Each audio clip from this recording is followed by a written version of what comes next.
Hello అండి, welcome to my channel. ఈరోజు దొండకాయ బొబ్బర్లు అంటే అలసందల కర్రీ ఎలా చేసుకోవాలో చూద్దాం. చూడండి, ప్రోటీన్ రిచ్ కర్రీ అండి ఇది. ప్రిపరేషన్ చూద్దాం. ఇప్పుడు నేను ఒక బౌల్ తీసుకున్నాను. దాంట్లో ఒక 2-3 స్పూన్ల ఆయిల్ తీసుకొని ఆనియన్ను పచ్చిమిర్చి కట్ చేసి వేసానండి. ఈ ఆనియన్ పచ్చిమిర్చి వేగాక కొంచెం సాల్ట్ వేసి వీటిని వేయించాలండి.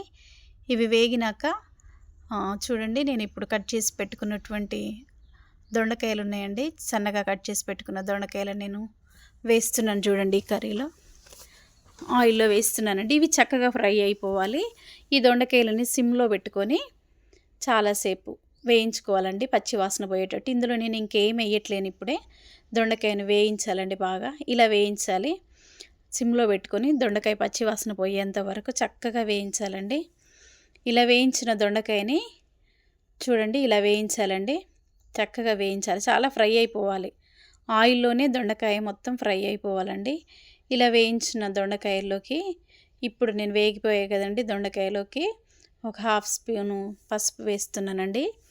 1/2 స్పూన్ పసుపు, తర్వాత 1 స్పూను అల్లం వెల్లుల్లి పేస్ట్ వేస్తున్నాను.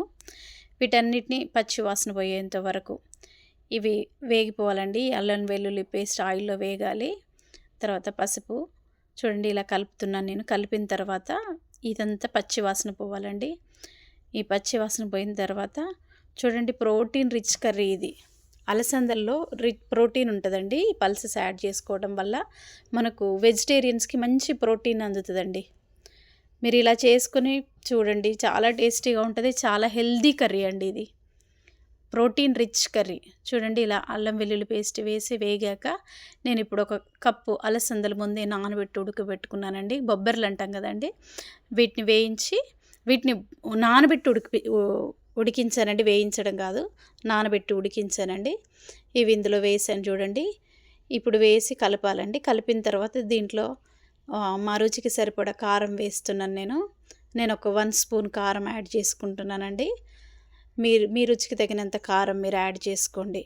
ఇలా వేసినటువంటి బొబ్బర్లు కూడా కొంచెం ఆయిల్లో వేగాలండి.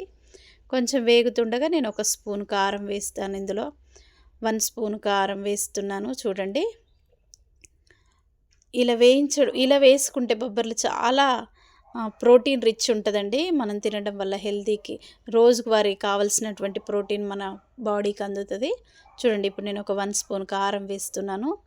1 స్పూన్ కారం వేసిన తర్వాత నేను ఇంట్లో ఆడించి పెట్టుకున్న ధనియాల జీలకర్ర పొడి ఒక 1 స్పూన్ వేస్తున్నాను. ధనియా జీలకర్ర పొడి వేసిన తర్వాత మీరు ఇందులోకి గరం మసాలా కూడా యాడ్ చేసుకోవచ్చండి. చాలా టేస్టీగా ఉంటుంది. స్పైసెస్ అన్నీ మంచివే అండి. ఇప్పుడు నేను ఒక చిన్న టీ స్పూన్తో ఎండు కొబ్బరి పొడిని వేస్తున్నానండి. ఎండు కొబ్బరి పొడి వేసాను. ఆ తర్వాత రుచికి తగినంత సాల్ట్ వేస్తున్నాను. వీటన్నిటిని, ఈ మసాలా పౌడర్స్ అన్నిటినీ దొండకాయకి పట్టేలాగా కలపాలండి. ఇలా కలిపిన తర్వాత ఇవన్నీ పచ్చి వాసన పోయేటట్టు వేయించుకోవాలండి. సిమ్లో పెట్టుకోవాలి. సిమ్లో పెట్టుకొని వేయించాలండి. ఒక మూత పెట్టుకొని కాసేపు ఒక 5 to 10 మినిట్స్ మగ్గిపోతే కర్రీ అయిపోతుందండి. తర్వాత చివరిలో నేను కట్ చేసి పెట్టుకున్న కొత్తిమీర యాడ్ చేసుకున్నాను. చాలా టేస్టీగా ఉంటుంది. పిల్లలకు కూడా, ఎవరైనా ఈ బొబ్బర్లు తినరు కదండి, ఇట్లా కర్రీ పల్సెస్ యాడ్ చేసుకోవడం వల్ల ప్రోటీన్ అంటే మనకు నాన్ వెజ్జే, కానీ వెజిటేరియన్ వాళ్ళకి ప్రోటీన్ అందాలంటే ఇలా పల్సెస్ యాడ్ చేసుకోవాలి. చూడండి, చాలా హెల్తీగా ఉంటుంది, చాలా టేస్టీగా కూడా ఉంటుంది ఈ కర్రీ. మీరు చేసుకోండి. చూడండి, ఎంత టేస్టీగా ప్రిపేర్ అయిపోయిందో కర్రీ రెడీ అండి. కొంచెం అన్నానికి సరిపడా కర్రీ ఎంతైనా పెట్టుకొని తినొచ్చండి. మీ బాడీకి కావాల్సిన ప్రోటీన్. ఎవరైనా కొత్తగా చూస్తున్న వాళ్ళు మా ఛానల్ని సబ్స్క్రైబ్ చేసుకోండి, షేర్ చేసుకోండి. ఇంకా ఇలా చాలా పల్సెస్ యాడ్ చేసి నేను వెజిటేరియన్ కానీ నాన్ వెజిటేరియన్ కానీ మంచి వంటలు చేసి చూపిస్తానండి మీకు. మా ఛానల్ని షేర్ చేయండి, సబ్స్క్రైబ్ చేయండి, లైక్ చేయండి. చాలా బాగుంటుందండి. ఇలా పిల్లలకు పెడితే రోజువారీ కావాల్సిన ప్రోటీన్ వాళ్ళ బాడీకి అందుతుందండి.